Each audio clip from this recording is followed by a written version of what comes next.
Hello everyone. Today we are finishing third chapter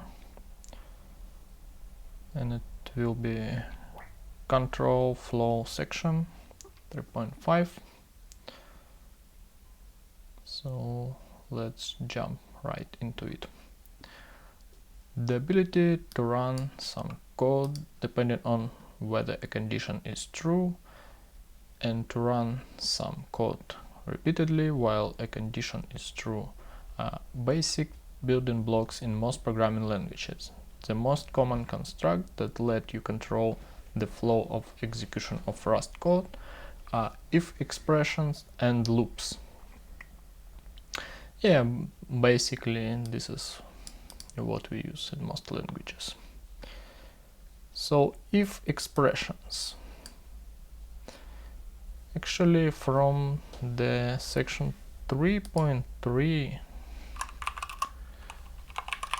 expression we called something that evaluate the resultant value. This is interesting. So if we'll return some value,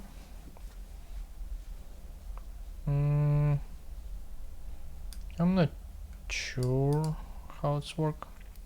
So let's just read it. An if expression allow you to branch your code depending on condition. You provide a condition and then state.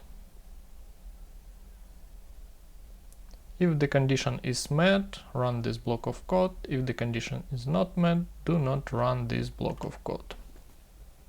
Okay. Create new project called branches in your project directory to explore the if expression if the in the src main rc file input the following.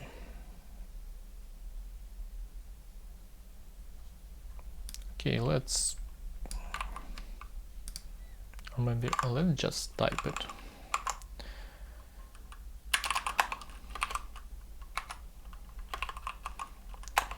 Main rc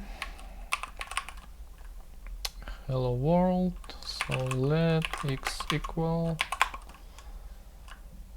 3 if x less than 5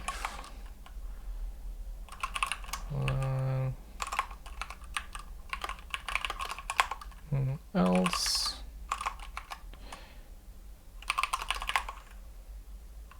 something like this.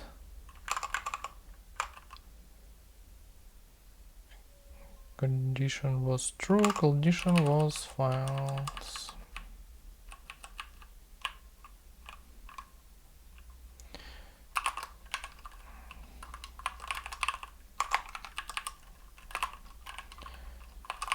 Just for learning purpose, let's follow these statements, and now we can just do cargo run.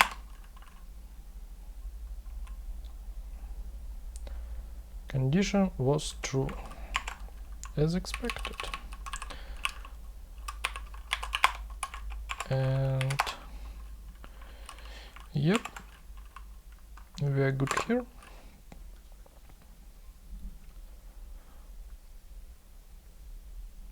All if expressions start with keyword if, followed by condition. In this case, the condition checked whether or not the variable number has a value less than 5. We apply the block of code to execute if the condition is true immediately after the condition inside curly brackets. Blocks of code associated with the condition in if expression are sometimes called arms.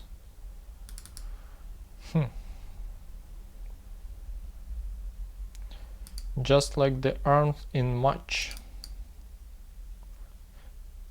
expression that we will discuss in comparing guess secret number section of chapter 2. Okay, yeah, we had match there. Optionally, we can also include an else expression, which we choose to do here to give the program an alternative block of code to execute should the condition evaluate to false. If you don't provide an else expression and the condition is false, the program will just skip the if block and move on the next bit of code. Nothing new so far from other languages. Let's try change the value. We already tried it. It's also worth noting that the condition in this code must be a bool. If the condition isn't a bool, we'll get an error. For example, try running the following code. Yeah, this is I'm going to try definitely, and you see it's not JavaScript. It immediately gives you an error. Expected bool found integer.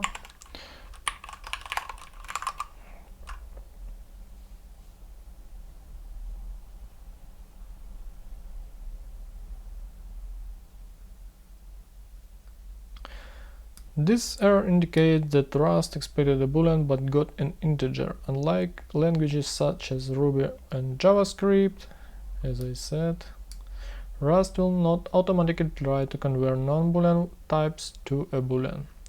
You must be explicit and always provide if with boolean as its condition. If you want the if code block to run only when a number is not equal to 0.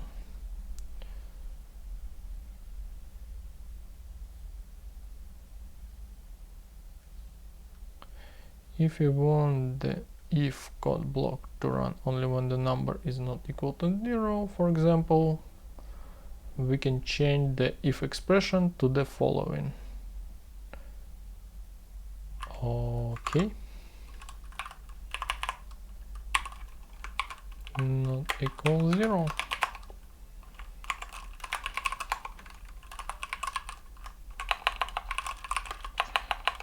Oh my god.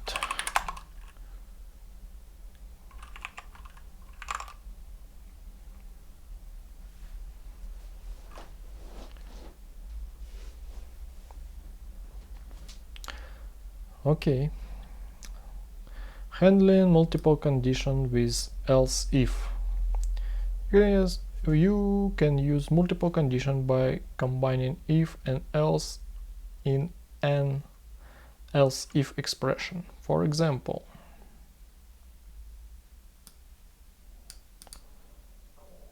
so I actually don't want to type it, so I just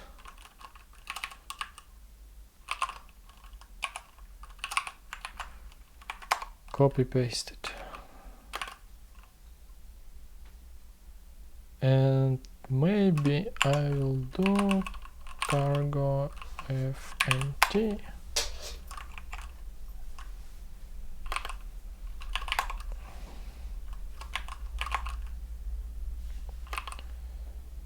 and to see the changes I might have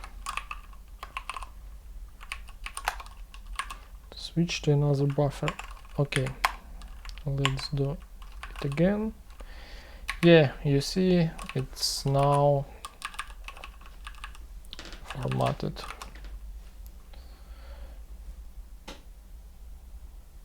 So let's run. Number is divisible by 3.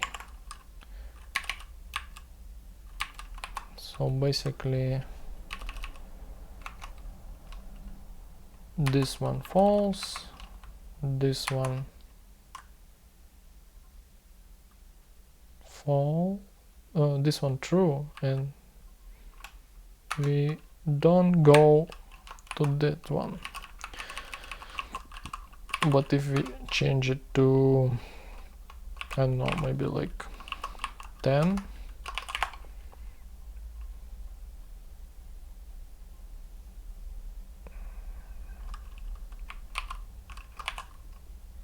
Write prom there, maybe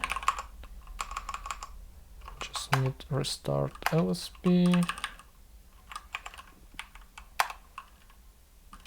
Yeah, and you see number is divisible by 2.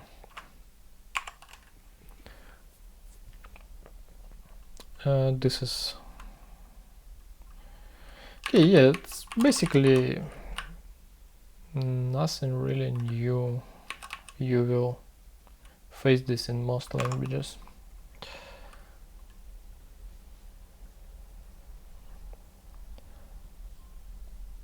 When this program executes, it checks each if expression in turn and executes the first body for which the condition evaluates to true.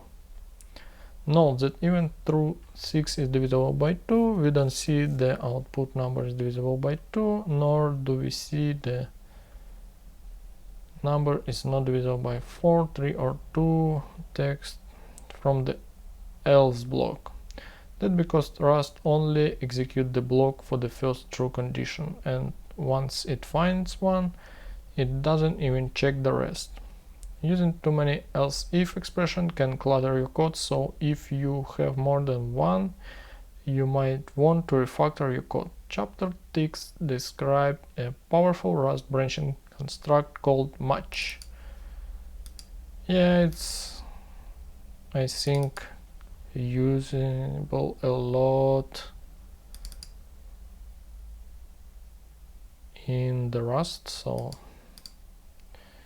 excited to learn it in chapter 6.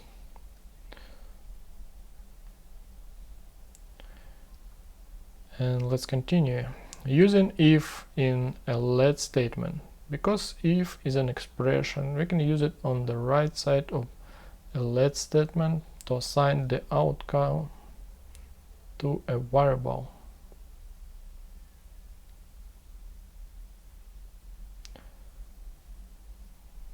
So this is what I mentioned in the start there. If is an expression. So expression in Rust is something that evaluates the value. So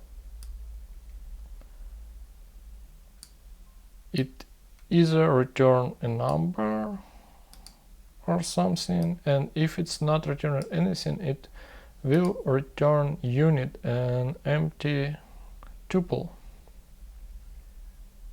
Okay, let me try this one.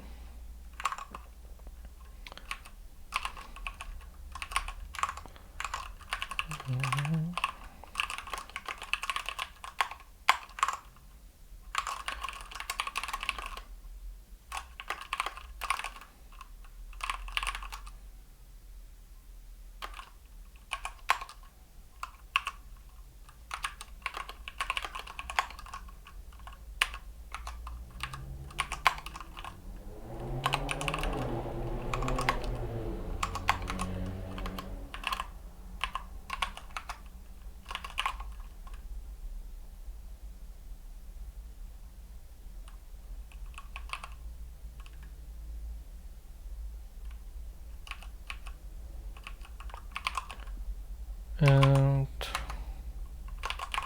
we need semicolon and the end of expression. Right, let's run it, and number is 5. And if we do this one,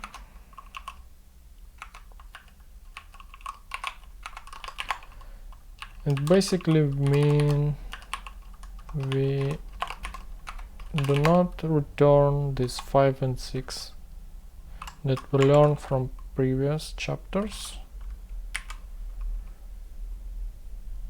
like from basically from function section. Now it's empty tuple, so empty tuple, which is called, have special name, unit. And this one we learned from the data type section.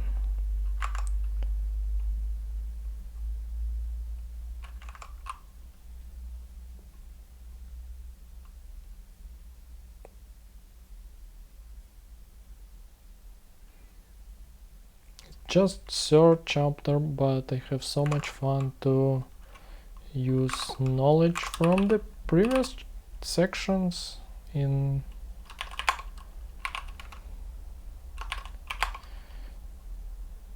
each next one.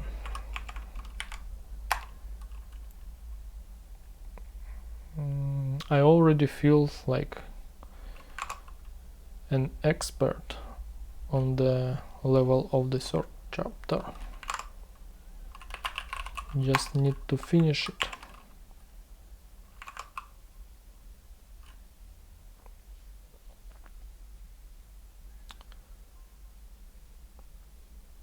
The number variable will be bound to a value based on the outcome of the if expression. Run this code to see what happened. Okay, we did it. Remember that blocks of code evaluate to the last expression in them, and numbers by themselves are also expression. In this case, the value of the whole if expression depends on which block of the code executes. This means the value that have the potential to be results from each arm of the if must be the same type.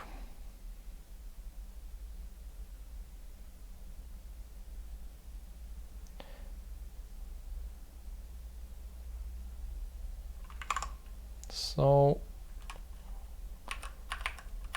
if we try to return string here, it will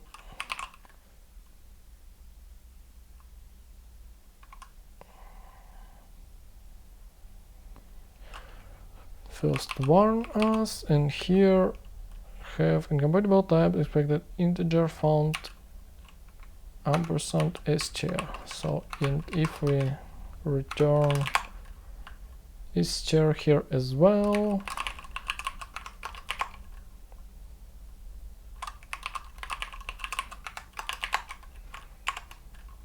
and try to run it, yeah, we got, it's not really visible, it's string, so string with number 5.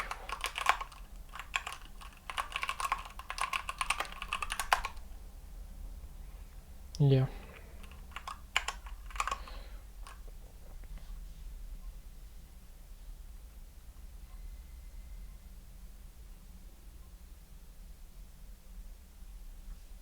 This is exactly what we tried. When we try to compile this code, we'll end an error. Yeah, we saw the error already. The expression in the if block evaluates to an integer, and the expression in the else block evaluates to a string. This won't work because variable must have a single type, and Rust needs to know at compile time what type the number variable is. Definitely. Knowing the type of the number, let the compiler verify the type is valid everywhere we use number. Rust wouldn't be able to do that if the type of number was only determined at runtime. The compiler would be more complex and would make fewer guarantees about the code if it had to keep track of multiple hypothetical types for any variable. Repetition with loops. Okay, the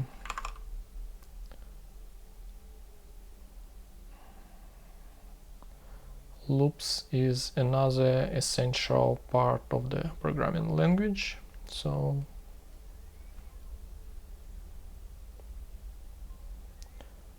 let's look into it. It's often useful to execute a block of code more than once. For this task, Rust provides several loops which will run through the code inside the loop body to the end and start immediately back at the beginning. To experiment with loops, let's make a new project called loops. Rust had three kinds of loops: loop, while, and for. Let's try each one. So yeah, while and for, I think, was present and in all languages I used before, more or less, and loop is kind of something new. Repeating code with the loop. The loop keyword tells Rust to execute a block of code over and over again forever or until you explicitly tell it to stop. An example, change as an example, change the main rs file in loop directly to look like this.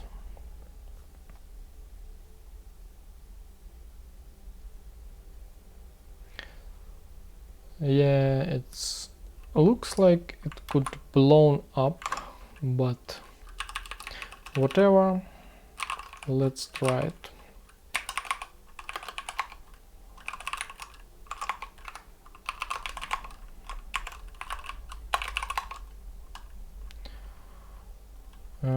So I'm going to run and Ctrl+C to stop it.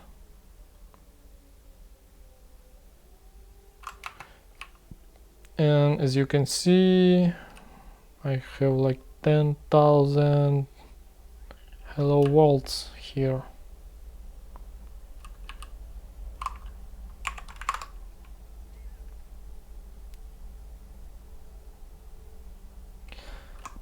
When we run this program, we'll see again printed over and over continuously until they stop the program manually. Most terminals support the keyboard shortcut Ctrl+C to interrupt a program that is stuck in conditional loop. Give it a try.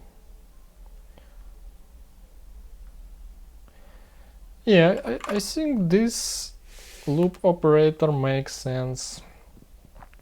Like, for example, if I need some, I don't know, terminal program which will expect some input and do some replies on the input, and then we need to start over and over again and do different pieces of the program depending on what the user choose. Like we have, I don't know, menu, find something, do something, and another option is the exit. So you can have if exit, then just return, and it will return. By the way, will it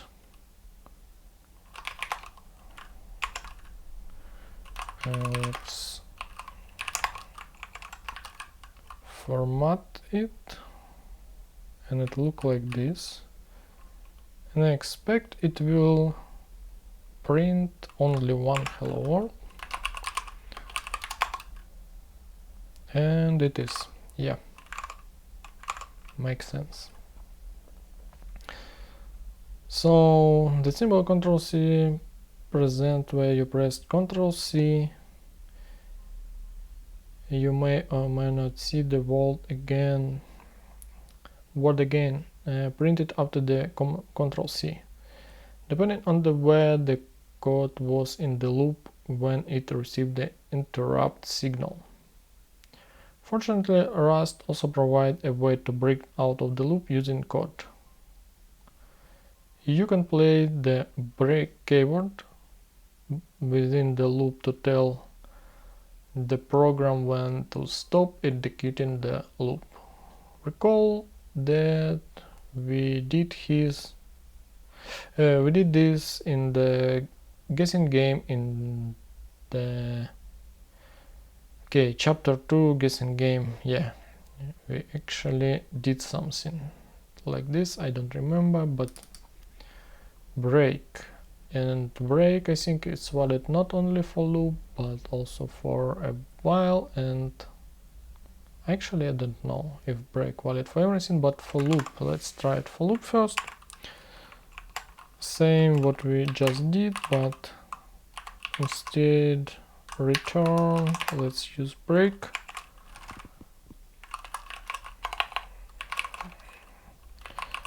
Cargo run, yeah, and it break the loop.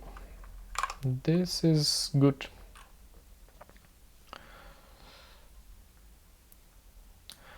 We also used continue in the guessing game, which in a loop tells the program to skip over any remaining code in this iteration of the loop and go to the next iteration. So basically, if we have, for example, another println, but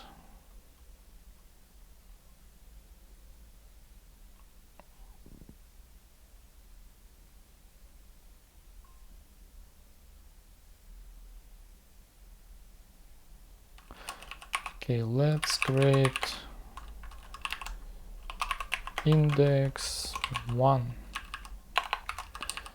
and do if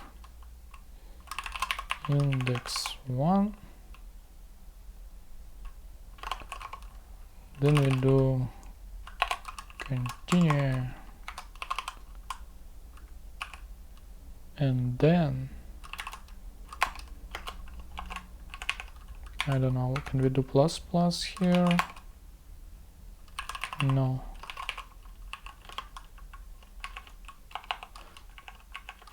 Plus equal. Okay, and this will break.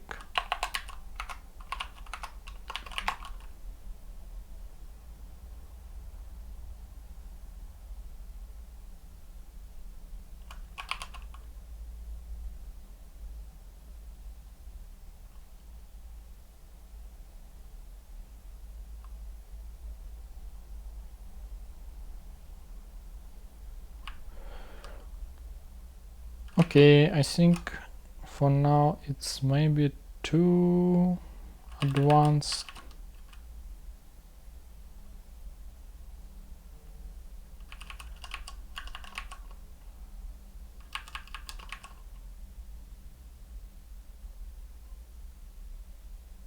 Oh, it's actually understand that I did it wrong. We can do it like this.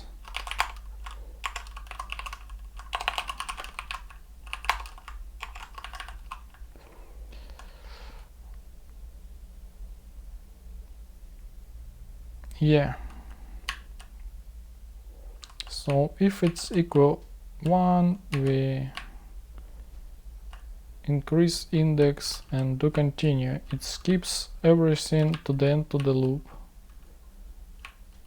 And in another iteration it will print a len hello world, so we will have 2 enrolls, then it will skip this if because index will be 2 already, and this print this one statement.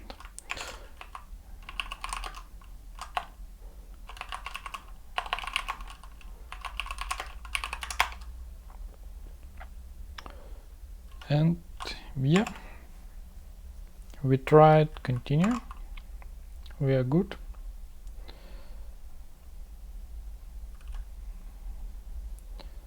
So continue, returning values from loops. One of the uses of a loop is to retry an operation you know might fail, such as checking whether a thread has completed its job. You might also need to pass the result of the operation out of... Oh, I have a follower. Thanks for the follow, DMT Mov. Appreciate it. Wanna like learn Rust also? Anyway, welcome. Thank you for the follow. Feel free to chat, ask any questions. Where we go? So yeah, we returned the values from the loops. One of the uses of a loop is to retry operation. You know, might fail, blah blah blah. We already been here. You might also need to pass the result of the operation out of the loop to the rest of your code. To do this, you can add the value you want returned after the break expression you use to stop the loop. That value will be returned out of the loop, so you can use it as shown here. Oh, this is actually something new. I never saw anything like this before. Maybe something unique to Rust and maybe some other languages I didn't use. But yeah, let's try it with our hands. The counter basically we have index already and just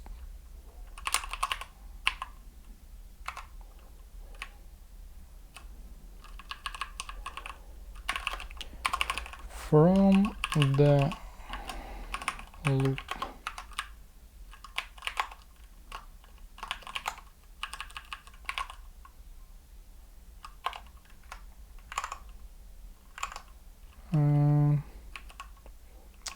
what is run here.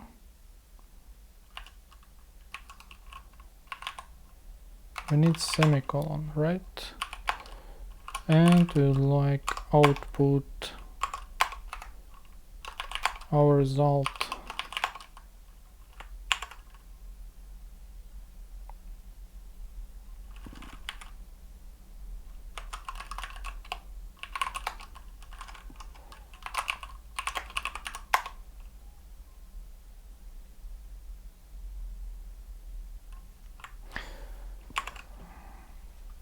Yeah, everything as we expected, nothing surprising. But yeah, to memorize those concepts, it's good to doing things but your own head, just not just looked at it and oh, okay, yeah, I got it and just pass through. So we do each example by our hand and it helps us understand it better, memorize, see if we do any mistakes, we learn from it, etc. So before the loop we declare a variable named counter and initialize it to 0, then we decide a variable named result to hold the value returned from the loop. On every iteration of the loop we add 1. So basically explanation of this block of the code, which is kind of obvious for now. Each iteration we add 1, once counter equal 10, we invoke these blocks which break our loop and do return the value, which is expression counter multiplied by 2, so it's supposed to be 20.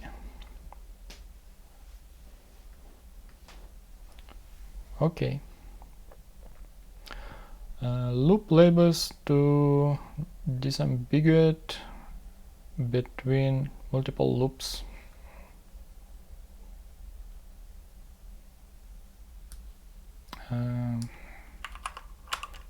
disambiguate. I don't know what this means. Let me translate it for myself.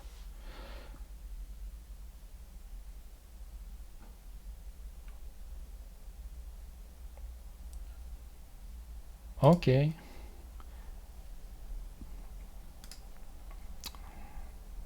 I think I got it after I translated to Ukrainian. So let's read about it. I think it will be clear from the context of it as well. If you have loops within loops, so we have some loop, then inside the loop we have another loop. Break and continue apply to the innermost loop at that point.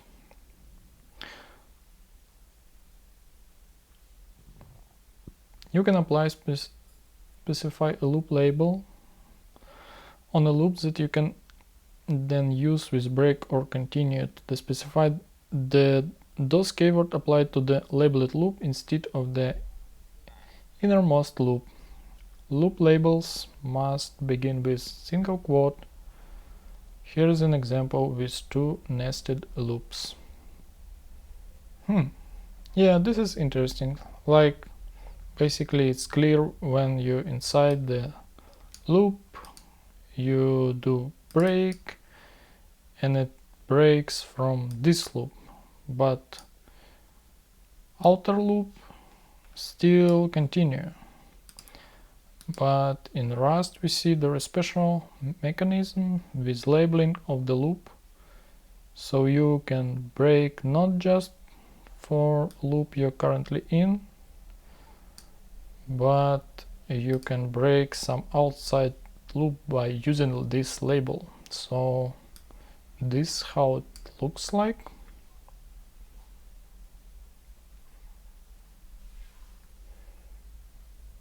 And yeah, let's try it.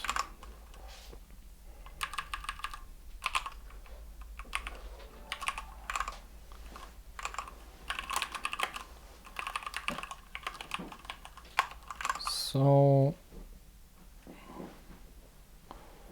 we have the counting up loop. Let's start with one quote,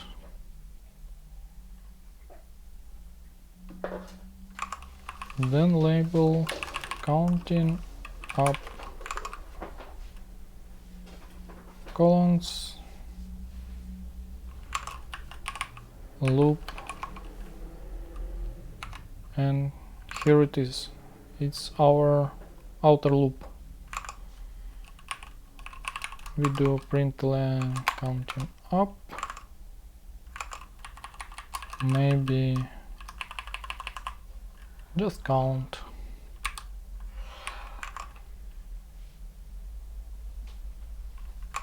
Then we have let much remaining. Let's have 5 as Copilot suggests us, and we have another loop inside. We print remaining.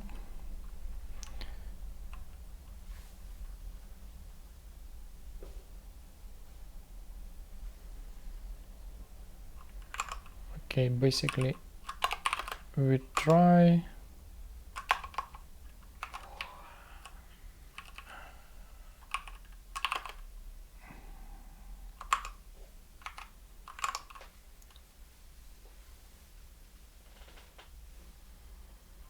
okay, if remaining where we change remain, okay, we change remaining is down here,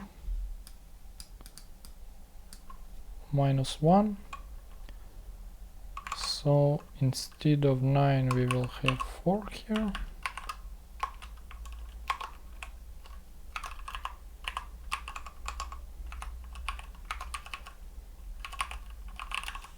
And print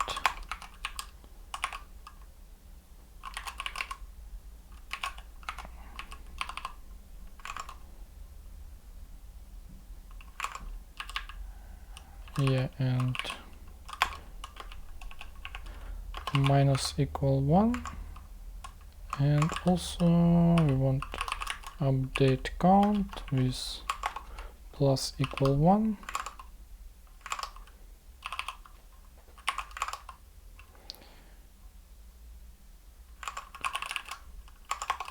Print, yeah, something like this. So let's take a look what this program will do for us. We're going in this loop which has a label.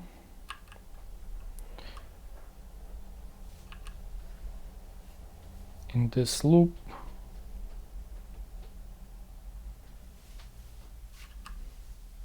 we have remaining 5. We create a variable 5. We enter this loop. It's not equal 4, so we do here it's not equal either 2.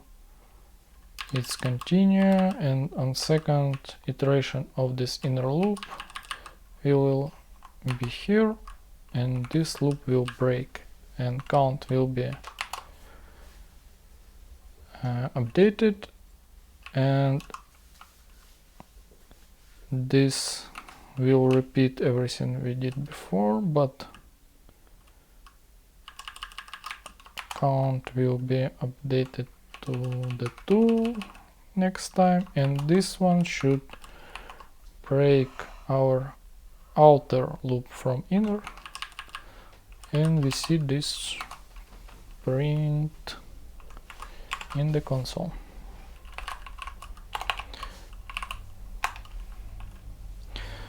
Again, nothing super complicated, but yeah, we're learning from the basics, new interesting stuff like loop labeling, something new for me at least. So yeah, you see we do it one iteration, break, second iteration, break, then count is 2 and we break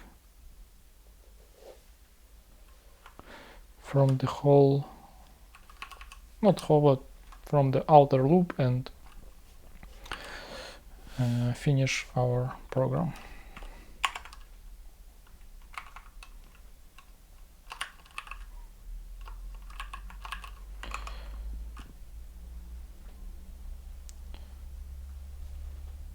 So basically here the explanation which we do ourselves already, so we don't need to really dive into it. The other loop is labeled count, yeah.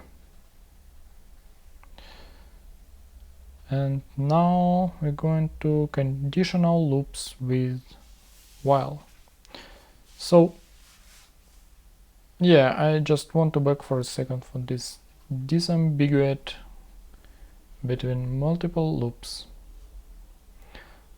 So this is maybe some nice Rust feature that, yeah, sometimes you inside the inner loop, but you reach the point you want to just exit all your loops. In our case it's 2, maybe it can be more. And if we don't have this labeling mechanism, we need to have condition here to break this loop, then we should have similar condition in the outer loop, and if we have more loops it will need another condition. So this is like, as a programmer, you don't want to do same thing copy pasting, you always feel bad about it, and this labeling feature, I like it. So yeah, let's back to our conditional loops with while. While is something like I'm more familiar with from different languages, but let's take a look if Rust have some additional features in it. A program will often need to evaluate a condition within a loop. While the condition is true, the loop runs. When the condition ceases to be true, the program calls break, stopping the loop. It's possible to implement behavior like this using combination of loop, if, else, and break. You could try that now in the program if you'd like. However, this pattern is so common that Rust has a built-in language construct for it called a while loop. In listing 3.3, we use while to loop the program 3 times, counting down each time, and then after the loop print message and exit. Yeah, I will copy this example.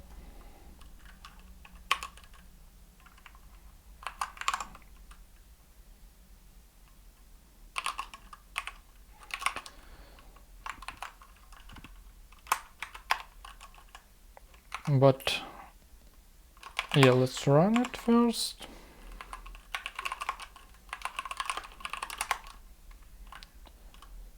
Three to 1, lift off. Good. But I also would like to try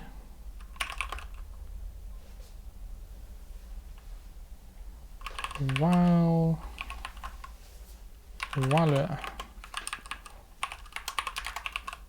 Can we do it like this?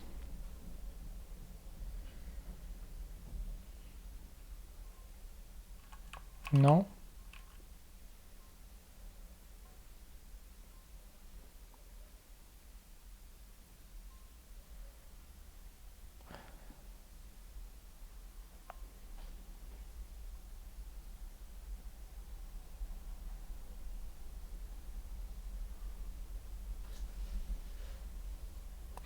So to return value, I need a break.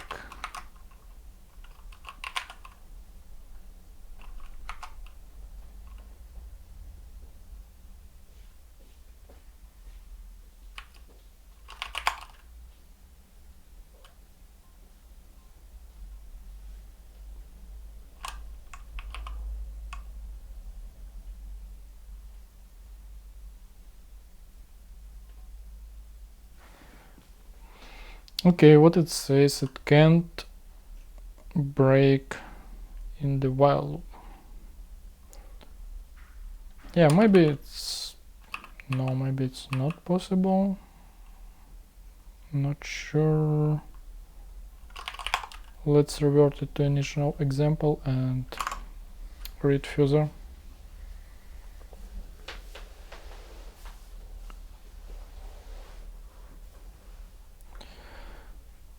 This construct eliminates a lot of nesting that would be necessary if you used loop, if, else, and break.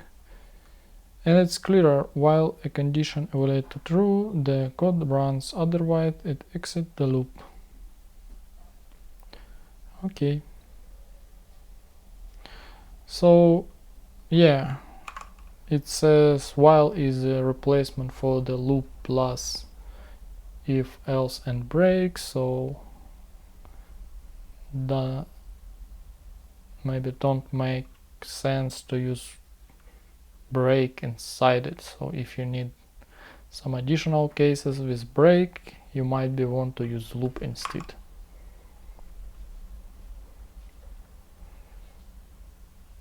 But it's just my assumption for now. Here the code counts up through the elements in the array it starts with index 0 and then loops until it reaches the final index in the array. That is when index less 5 is no longer true. Running this code will print every element in the array.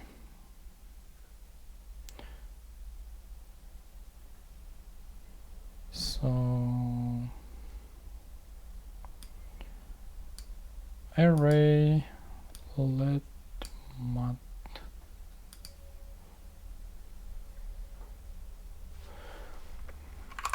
let's quickly try to practice it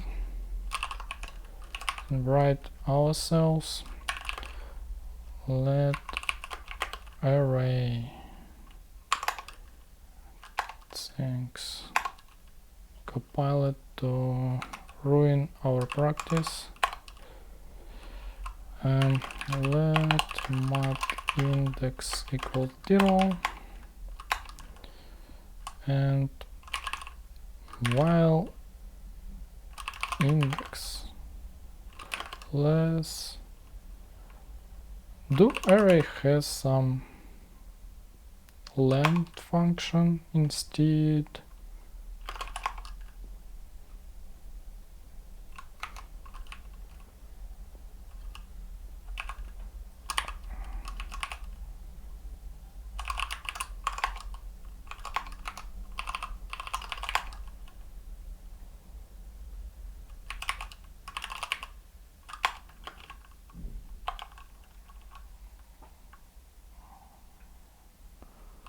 Yeah, +1.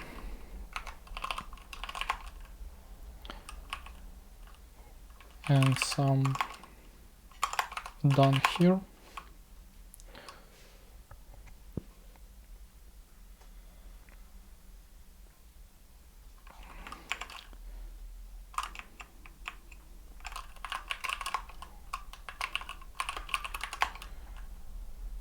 So basically, yeah, there is the len and we found it's working. But what I like to try here, if I put here 6, will it generate an error? No, it not immediately show it us, but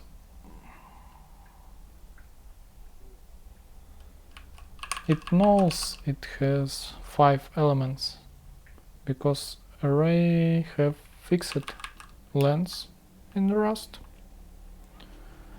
which we learned already in data type section. And here we should have some panic. Yeah, you see thread main panicked at index of bound.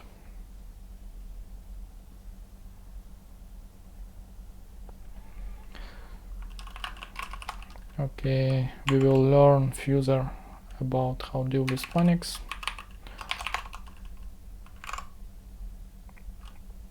I think we are good now with this example.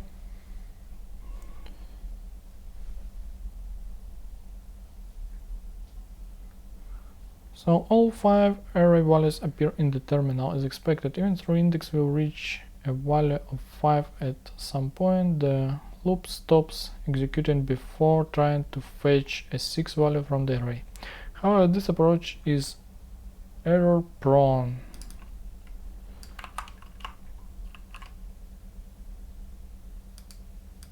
Yeah, this is what we actually find out already.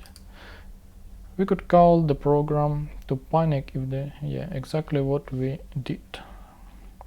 Test condition is incorrect. For example, if you change the definition of the array to have 4 elements but forgot to update the condition, the code would panic. It also shows because the compiler at runtime got to perform the condition check of whether the index is within the bounds of the array on every iteration through the loop. As more concise alternative, you can use a for loop and execute some code for each item in a collection. For loop looks like code in listing. Yeah, basically we naturally feel from our experience that index less than some number is just not good solution. So if we use for element in like this, right, and basically print the element, and yeah, we don't need index for it.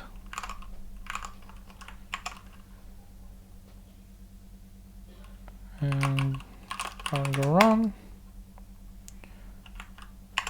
is fine. So this is use the iteration pattern, and we go through elements of the array. Let's read about it a bit. When run this code, we'll see the same output as in listing 3.4. More importantly, we've now increased the safety of the code and eliminated the chance of bugs in my result from going beyond the end of the array or not going far enough and missing some items. Using the for loop, you wouldn't need to remember to change any other code if you change the number of values in the array, as you would with the method used in listing 3.4. The safety and conciseness of for loops make them the most commonly used loop construct in Rust. Even in situations in which you want to run some code a certain number of times, as in the countdown example that used a while loop in listing 3.3, most Rusticians would use a for loop.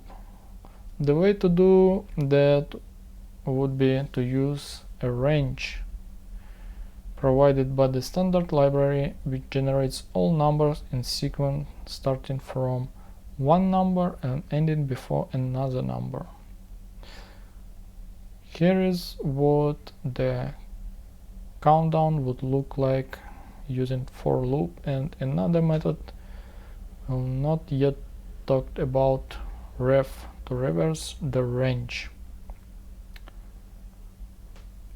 So yeah, before continuing about the safety, and so basically this place just make me worried a bit each times I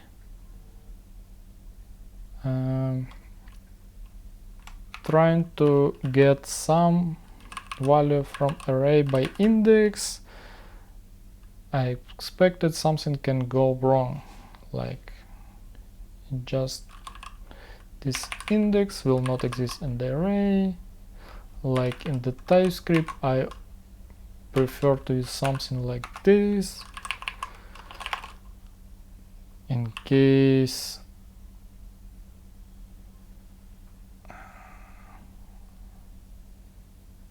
it's if array.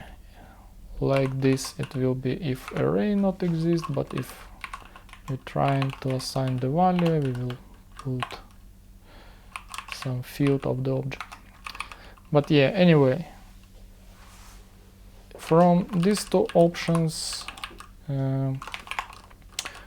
have for in loop to iterate through the elements for me is much preferable for sure. And let's try the range.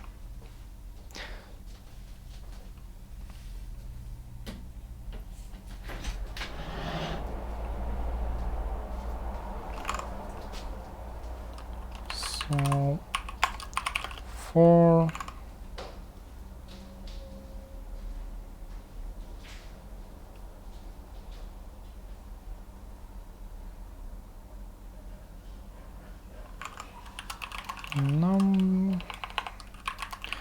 number in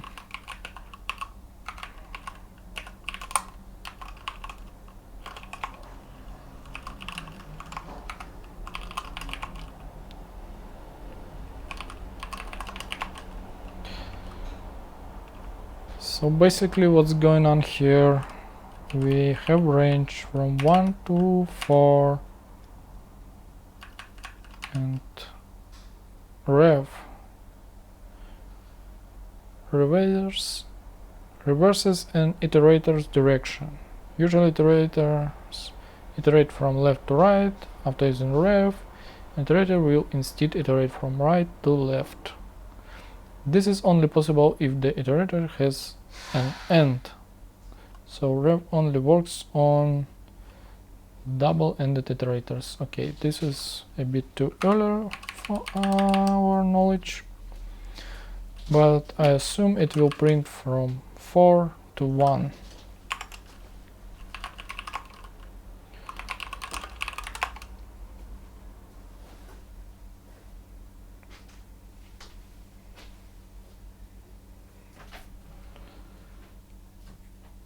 Three, two, one, done.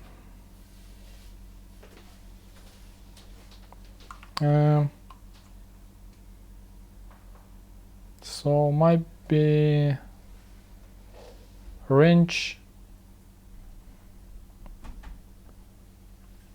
not include the right border, so it from 1 to 3 inclusively, and if we do reverse we do 3 to 1. Okay.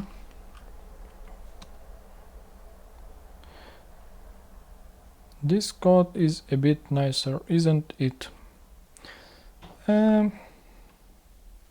Not sure how nice this code, but whatever, we tried it. So this is it. Let's check the summary. You made it. This was a sizable chapter. You learned about variables, scalar and compound data types, functions, comments, if expressions, and loops. To practice with the concepts discussed in this chapter, try build program to do the following. Convert temperature between Fahrenheit and Celsius. Generate the nth Fibonacci number. Print the lyrics to the Christmas carol, the 12 days of Christmas, taking advantage of the repetition in the song. When you're ready to move on, we'll talk about the concept in Rust that doesn't commonly exist in other programming languages: ownership. So yeah, I think this is not what I wanna do. Like,